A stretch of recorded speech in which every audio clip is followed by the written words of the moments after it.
Agências de concurso público têm adorado cobrar Política Nacional de Recursos Hídricos. Se você por algum momento pensou em ignorar essa lei, não faça isso, porque pode salvar aquele ponto precioso para te livrar do corte. E nesse vídeo eu quero te dar o que é mais importante que você tem que saber na hora da prova para acertar as questões. Bora? Primeiro ponto.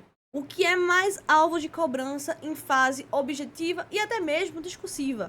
É os fundamentos, objetivos, diretrizes gerais e os instrumentos. Isso está logo no início da lei e as bancas adoram fazer que a gente se confunda com esses quatro. E a SESP, numa prova recente de procuradoria, numa prova sem consulta, mandou os candidatos citarem 2 objetivos e 2 diretrizes gerais. Então você precisa saber esses 4 e eu vou te ajudar neste momento. Lá no meu material eu coloquei os 4 de forma completa e de forma resumida. Aqui eu vou trazer de forma resumida, facilitar a absorção do conteúdo e você conseguir memorizar e revisar de forma rápida, pensando aí que você está prestes a fazer uma prova e precisa aprender tudo isso de forma de flash. Primeiro ponto, fundamentos. Lembre-se, a política de recursos hídricos, o nome é chique, recursos hídricos, mas está falando de água. E a água, ele é um bem, sim, um bem de domínio público, não pode ser privatizada, pelo menos não até agora. É um recurso natural limitado, isso é de conhecimento comum. A água, ela é uma percentual que ela é usada para beber, para tomar banho. Então, ela é um recurso limitado e temos que zelar para que ela não se acabe. Então, esses 2 fundamentos estão previstos na legislação e são de fácil memorização, porque você precisa lembrar que a água, ela é domínio público. A água é um recurso natural limitado e ela é dotada de valor econômico. Sim, a água ela tem uma importância para a economia muito grande. Então, são fundamentos que estão expressos em lei, cai muito em prova e você agora irá memorizar. Outro ponto muito importante é em situações de escassez. Gente, isso cai muito, muito mesmo. Tanto é que eu já grifei aqui em vermelho para você prestar atenção. Se liga. Em situação de escassez, o uso prioritário será para consumo humano e desintação de animais. São essas 2 hipóteses. Memoriza isso. Além disso, temos como fundamentos que a implementação da Política Nacional de Recursos Hídricos e a atuação do Sistema Nacional de Gerenciamento dos Recursos Hídricos serão conforme o tamanho da bacia hidrográfica. Isso é uma coisa muito importante, porque é uma definição legal de como é que vamos gerenciar as águas no território brasileiro. E aí a escolha foi geográfica. Cada bacia hidrográfica vai ser uma gestão. Então, é um conceito que está ali na geografia. Vamos relembrar um pouquinho sobre esse assunto. Eu sei que faz tempo que a gente terminou o ensino médio, mas é uma escolha que a lei fez e ela é importante porque em outros momentos também que a gente vai estar aqui estudando, ela vai ser retomada. Então, memorize isso, tá bom? Fora que a gestão deve sempre proporcionar o uso múltiplo das águas.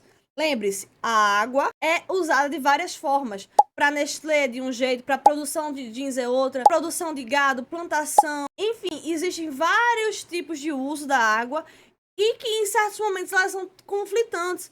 Então, a gestão deve sempre proporcionar esse uso múltiplo e não que ela fique concentrada nas mãos de um único setor. Além disso, essa gestão tem que ser descentralizada para a participação tanto do poder público como dos usuários, nós que usufruímos da água, quanto das comunidades. Então, a sociedade civil que se reúne para debater, a gente vai falar um pouquinho isso quando a gente for falar sobre o sistema de gerenciamento da água, mas lembre-se disso, a gestão ela não é concentrada, é só o poder público que decide, não.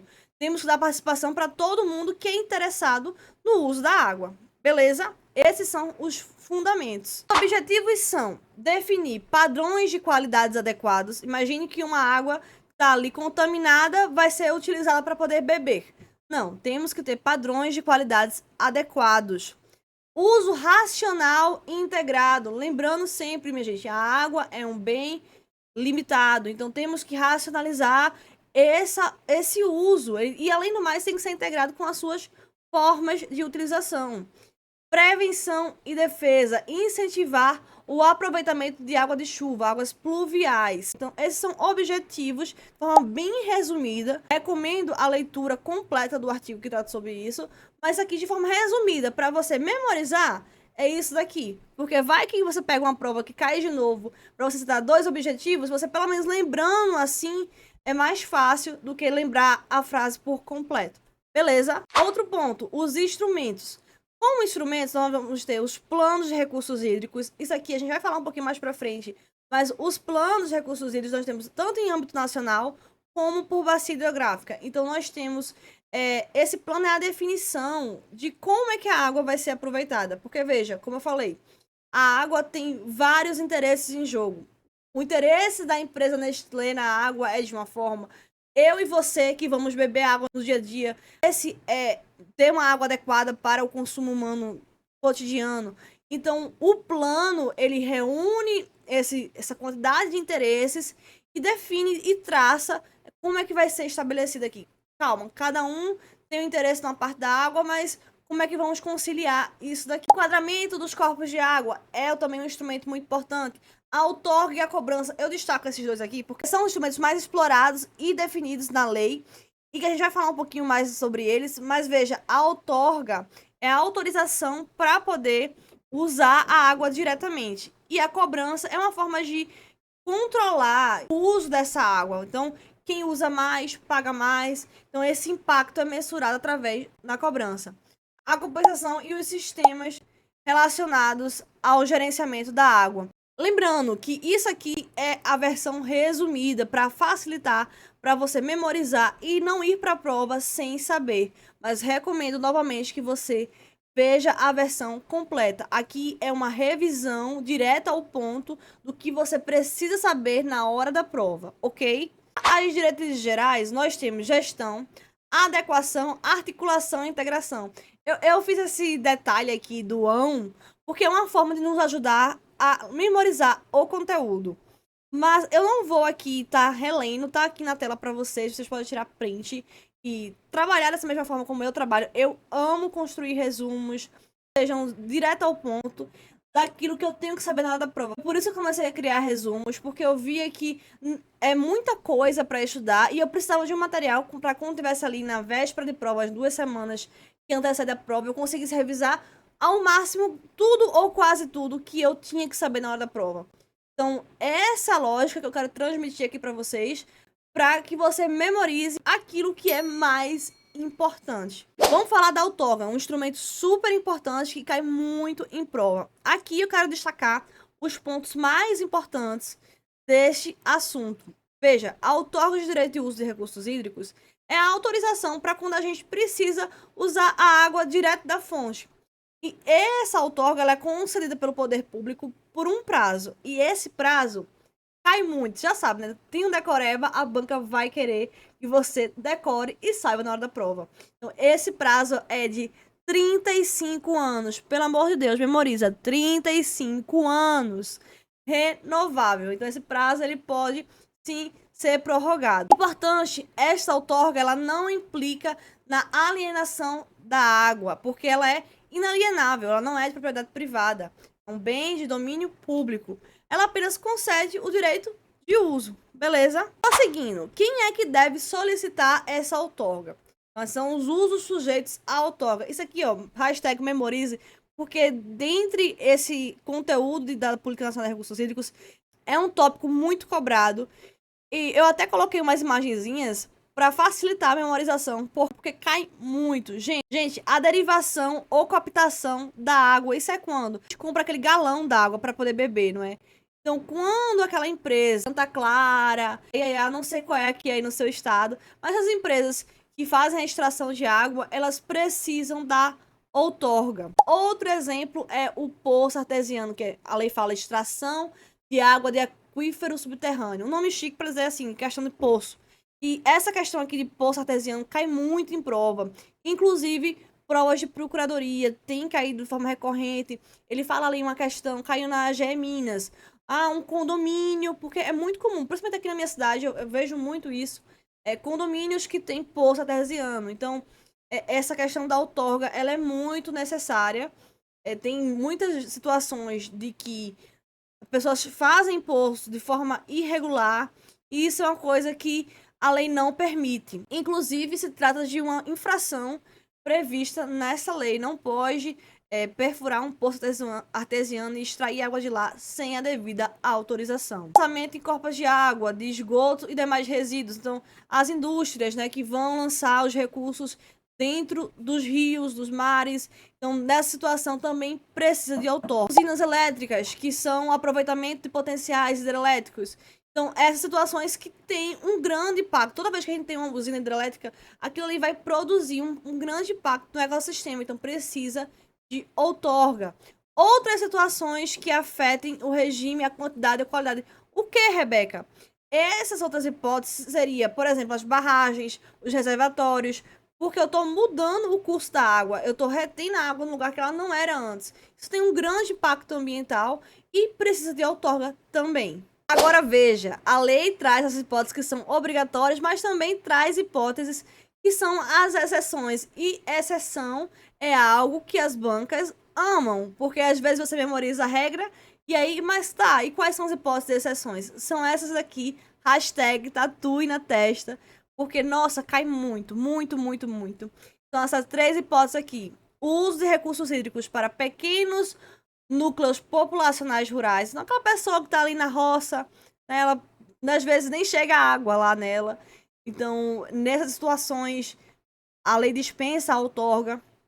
Derivações, captações e lançamentos insignificantes. Isso aí é regulado por regulamento, que vai disciplinar quando é que é insignificante ou não. A lei vai falar ali, 3 metros cúbicos, 4, enfim.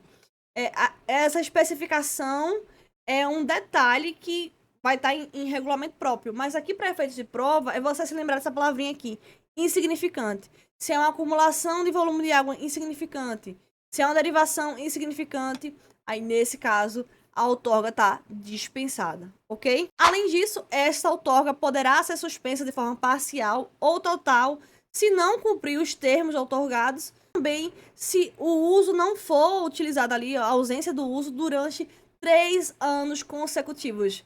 Eu não preciso nem dizer que a banca ama trocar, né? 2 anos, 4 anos, mas agora você já sabe que é 3 anos consecutivos. Memorize esses detalhes, eu te garanto que são esses detalhes que definem a nota de corte, de tirar da segunda fase, da aprovação. É isso aqui que faz diferença, minha gente. E falando em detalhes, falando de estratégia para acertar as questões de prova e conseguirmos o tão sonhado cargo público, eu te convido a conhecer os meus materiais. São feitos por uma concurseira para outros concurseiros. É o meu material de estudo que eu tenho compartilhado. Quem me acompanha sabe, vê como é que eu produzo. São materiais produzidos ao longo de mais de anos de estudos. E eles são feitos justamente nessa lógica. Poxa, o que é que eu preciso saber na hora da prova? O que é que eu tenho que realmente sabendo decorado na minha cabeça? Então, é isso que eu construo aqui. Além de eu querer algo que seja mais didático, porque a lei ela é difícil de compreensão e, consequentemente, de memorização. O resumo, ele é com tabelas, ele já é destacado para os prazos. É mais ou menos o que já estou te mostrando aqui na tela.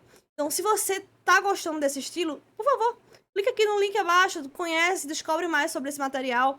Quem sabe ele não pode te ajudar. O valor é super justo, vai contribuir para os seus estudos, eu garanto, porque ele tem sido um diferencial na minha jornada e pode ser também na sua. Sistema Nacional de Gerenciamento dos Recursos Hídricos. Esse sistema ele é muito importante. Eu não quero aqui exaurir no assunto, mas quero destacar aquilo que é mais importante e mais cobrado em prova. O sistema ele tem vários órgãos responsáveis pela essa Política Nacional de Recursos Hídricos. Então, existem vários órgãos de feitio colegiado, normativo e executivo. E desse, já está destacado aqui, e veja, o Conselho Nacional, o Comitê de Bacia e a Agência de Bacia. Esses 3 aqui são os mais importantes. O Comitê de Bacia é o que a gente vai aprofundar aqui agora. Lembra quando eu falei, lá no começo do vídeo, falei que a política ela é conforme a bacia hidrográfica? Então, a área de atuação e a implementação da Política Nacional de Recursos Hídricos, ela é conforme a bacia hidrográfica. E para entender esses comitês de bacia hidrográfica, eu quero que você se recorde de uma coisa. O Brasil, ele é um país muito rico e muito diverso, certo? Beleza. E a gente tem diversas formas de uso dessa água. A gente tem irrigação, uso da energia, saneamento básico, turismo, as indústrias. Então, cada um desses ramos, desses setores, vão ter um interesse sobre a água, certo? E é por isso que existe o comitê. O comitê é para reunir esses interessados e definir um plano. É aquela história, farinha pouca, meu pirão primeiro. Cada um vai estar ali brigando pelo seu interesse.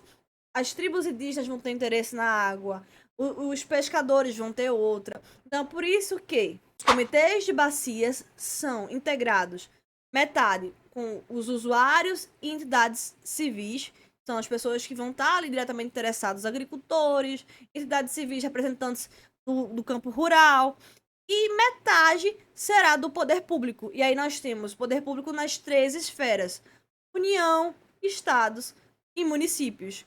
Então, lembre disso, porque já caiu em prova, inclusive. Metade do Comitê de Bacia Hidrográfica é do poder público, com representantes das 3 esferas: União, estados e municípios. E a outra metade são os usuários e sociedade civil. Esse comitê se reúne, faz debates, traça as ações, como é que vai ser esse uso e define um plano. É muito essa imagem aqui, cada um brigando pelo seu interesse. E aí define um plano que será aprovado para definir como é que vai ser esse uso. Por fim, eu quero trazer aqui esse pequeno detalhe que é muito importante, cai muito em prova objetiva e já caiu em fase discursiva também, para a gente falar sobre agências de água e os comitês de bacia hidrográfica. Bem, eu já expliquei o que é o comitê de bacia e falei que ele reúne o poder público, usuários e sociedade civil para traçar um plano. Então, você acaba de entender e memorizar uma competência muito importante, que é aprovar o plano de recursos hídricos da bacia. Já caiu em prova sem consulta para a gente citar essas competências. Então, você vai ter que dar o seu jeito de memorizar isso daqui. Compreendendo, fica um pouco melhor. Por quê? Veja, o Comitê de Bacia está no plano de formulação da política. É um órgão normativo, deliberativo, onde se vai discutir. E a agência de água no âmbito da implementação, de executar, é um órgão executivo. Então, ele vai efetuar a cobrança, ele vai acompanhar a administração financeira, ele vai elaborar o plano, ele vai propor enquadramentos de água, é tudo parte mais da execução da política. Já o Comitê de Bacia, ele está nesse plano de discutir e aprovar. Veja, ele vai resolver os conflitos em primeira instância, então vai estar ali os interessados com interesses conflitantes e ele é responsável por resolver esses conflitos dentro da bacia hidrográfica. Além disso, o comitê ele vai estabelecer mecanismos de cobrança. Ele não efetua a cobrança, mas ele estabelece quais serão esses mecanismos e a agência é que vai proceder com a cobrança. Então, há um ditado de dizer que a agência de água é o braço direito do comitê. Eles andam lado a lado. Um manda e o outro obedece. Então, um negocia e o outro executa. Esses foram os pontos essenciais sobre Política Nacional de Recursos Hídricos. Confesso que não foi fácil. Eu decidi gravar esse vídeo porque eu estava muito enrolado. Já tinha um resumo sobre o assunto, mas não tinha compreendido, não estava conseguindo memorizar. Até que eu me debrucei sobre várias aulas sobre o conteúdo e decidi, não, vou fazer um vídeo compartilhando isso que eu aprendi, os pontos centrais que são mais cobrados em prova. Espero que eu tenha contribuído na sua jornada. Segue esse canal para mais dicas como essa, deixa alguma sugestão aqui nos comentários e vamos juntos até a nomeação.